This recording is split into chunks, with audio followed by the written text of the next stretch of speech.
In the sweltering skies over the Pacific in late 1944, a new chapter in aerial warfare was quietly being written. It wasn't the firestorm of Tokyo, nor the precision bombing of Europe. This was a mission so audacious, so grueling, that it would test the limits of men, machines, and the very concept of endurance in combat. This is the story of the longest bombing run of World War II, the B-29 mission over Bangkok. The B-29 Superfortress had been introduced as the pinnacle of American strategic bombing technology. With its pressurized cabins, remote-controlled gun turrets, and unprecedented range, it promised the ability to strike deep into enemy territory. But the mission to Bangkok would push these claims to their limits. Flying from bases in India, these bombers faced a staggering distance, over 2,200 miles one way. That's more than a 4,000-mile round trip across some of the most hostile skies in the world. No mission before had demanded such endurance. Fuel margins were razor-thin, weather conditions unpredictable, and the enemy defenses, though underestimated, would prove lethal. On the morning of the mission, the crews gathered, faces taut with a mix of anxiety and determination. These men had trained for months, but nothing could fully prepare them for the ordeal ahead. Mechanics had worked tirelessly through the night, checking engines, calculating fuel loads, and ensuring every bolt was tightened to the specifications of survival. Each plane was a flying fortress, carrying 20,000 pounds of bombs. But to make the distance to Bangkok, some of the bombs had to be reduced, a sobering reminder that this mission was as much about endurance as it was about destruction. As the B-29s climbed into the upper atmosphere, they left behind the Indian airfields and entered a world of turbulence and uncertainty. For hours, the crews battled fatigue, bitter cold, and mechanical quirks. The pressurized cabins could keep them alive, but the relentless vibration of the engines and the monotony of the long flight tested the limits of human endurance. Pilots relied on every instrument, every training exercise, as navigation over featureless jungles and winding rivers became a life-or-death task. One wrong turn could mean running out of fuel over hostile territory, and there was no backup. At last, after more than 10 hours of relentless flight, the bombers reached their targets. Precision was difficult. Even with the B-29's advanced Norden bomb sights, weather and smoke complicated the release. But the crews carried out their mission, dropping their payload over strategic rail yards, supply depots, and military installations. For the men in the cockpit, there was no time to celebrate. Every second spent over the city increased the risk of fuel shortages, mechanical failure, or the sudden appearance of enemy fighters. The return journey would demand even more courage than the attack itself. The journey home was a test of human stamina. Pilots calculated fuel consumption with meticulous care. Engineers monitored engine temperatures, while gunners tried to stay awake, ever ready for unexpected threats. Some planes barely made it back to India. Engines overheated, navigational errors forced course corrections that consumed precious fuel. Yet, one by one, the B-29s limped back to their bases, battered but victorious. When the last plane touched down, there was relief, exhaustion, and a silent acknowledgement of the enormity of what had been achieved. The mission over Bangkok had proven that the B-29 could strike anywhere, but it had also highlighted the extreme demands such missions placed on men and machines alike. Strategically, the mission was modest in scale compared to later raids on Japan, yet its significance cannot be overstated. It validated long-range bombing concepts that would become critical in the final stages of the war. It tested the limits of aviation endurance and forced innovations in navigation, fuel management, and crew coordination. Historians often overlook the Bangkok mission. It did not destroy cities or alter the course of the war in a single night, but it marked a turning point, the moment when air power truly extended across continents, when the world realized that distance was no longer a barrier in modern warfare. The B-29 crews who flew over Bangkok did not seek glory. Their names are seldom remembered, and yet their courage and perseverance set the stage for some of the most iconic missions in history. They flew farther, endured more, and risked everything to prove that even the longest bombing run was possible. In the end, the story of the Bangkok mission is not just a story of planes and bombs. It is a story of human endurance, ingenuity, and the relentless pursuit of what once seemed impossible. And so, in the vast theater of World War II, amidst the firestorms and the headlines, the B-29 crews of Bangkok quietly etched their mark on history. A mission forgotten by many, but a testament to the limits of courage, distance, and the human spirit. In late 1944, the war in the Pacific had reached a new stage. The Allies were advancing steadily, but Japanese forces still controlled vast territories in Southeast Asia. The need for strategic bombing missions deep into enemy territory was becoming more critical, and the United States had a new weapon to meet that need: the Boeing B-29 Superfortress.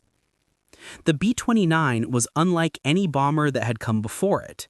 It was a technological marvel of its time, equipped with pressurized cabins, remote-controlled gun turrets, and engines powerful enough to carry massive bomb loads over unprecedented distances. Yet, with all its promise, it was still an aircraft in its infancy. Crews often called it the flying laboratory, for every mission revealed new quirks and tested human ingenuity. By November 1944, the American command was eager to strike targets in Thailand, specifically the city of Bangkok. While not as heavily industrialized as other targets, Bangkok was a critical hub for Japanese supply lines, railroads, and airfields. A successful raid would disrupt enemy operations and demonstrate the reach of American air power. But reaching Bangkok from bases in India presented a staggering challenge. The one-way distance was over 2,200 miles, a flight that would push every limit of aircraft endurance and crew stamina. Preparations for the mission were meticulous. Mechanics worked around the clock to ensure each engine, instrument, and bomb release mechanism was functioning perfectly. Pilots and navigators pored over maps, calculating fuel consumption to the last gallon and planning routes that would avoid natural obstacles and enemy defenses. Bomb loads were carefully balanced. Too heavy, and the planes would risk running out of fuel. Too light, and the mission's impact would be diminished. On the day of the mission, the crews gathered quietly in the early morning hours. Many had flown other B-29 operations in China and India, but none had faced a journey this long. The weight of anticipation was palpable, but so was a sense of pride. These men were about to attempt something that few believed possible: the longest bombing run of the war to date. As the engines roared to life, the aircraft slowly taxied to the runway.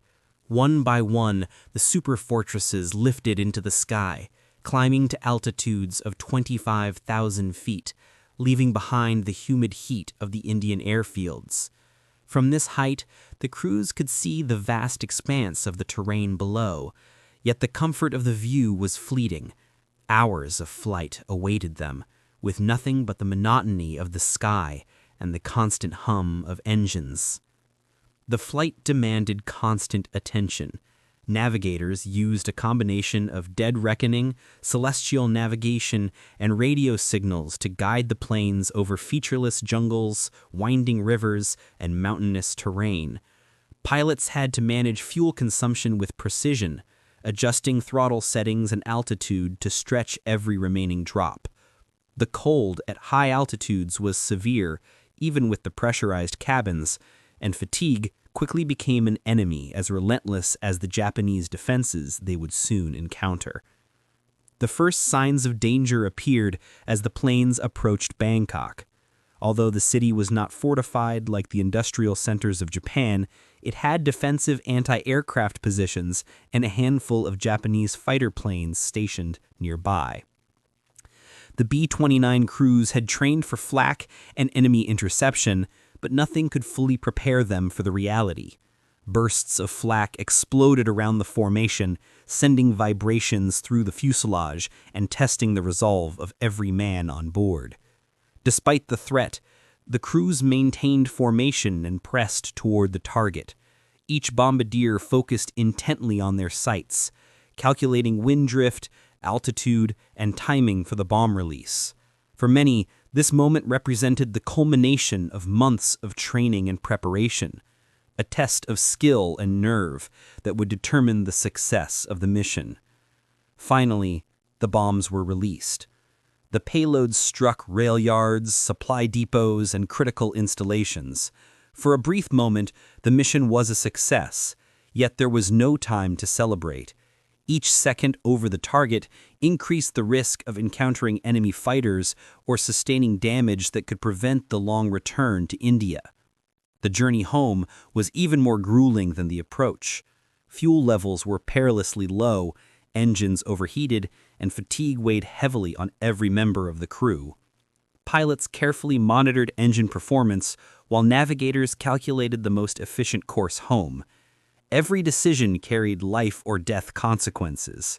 Some planes experienced minor mechanical failures, forcing crews to improvise repairs mid-flight. Others had to alter their course, stretching fuel margins to the absolute limit. Despite the adversity, the majority of the B-29s returned safely. Exhausted, battered, but triumphant, the crews had completed a mission that few thought achievable. The flight demonstrated the strategic potential of long-range bombers, proving that the United States could strike anywhere in the Pacific theater regardless of distance. The mission over Bangkok may not have received the same attention as raids on Tokyo or the firebombing of Japanese cities, but its significance was profound. It tested the limits of aviation technology and human endurance. It forced innovations in navigation, fuel management, and crew coordination that would be critical in later missions. And above all, it showed that distance was no longer a barrier in modern warfare. Historians often overlook the B-29 crews who flew over Bangkok. Their courage and determination paved the way for the massive strategic bombing campaigns that would follow in the final months of the war. They faced danger not for fame, but for duty, pushing themselves and their machines to the edge of possibility. In the end, the story of the Bangkok mission is more than a tale of aircraft and bombs. It is a story of human endurance, ingenuity, and the relentless pursuit of what once seemed impossible. The men who flew those B-29s demonstrated that even the longest, most demanding missions could be accomplished through skill, preparation, and unwavering resolve. The B-29 mission over Bangkok stands as a testament to the limits of courage and the power of determination. Though largely forgotten in the annals of history, it remains one of the most remarkable feats of strategic aviation during World War II, a mission where human and machine tested the boundaries of endurance and emerged victorious.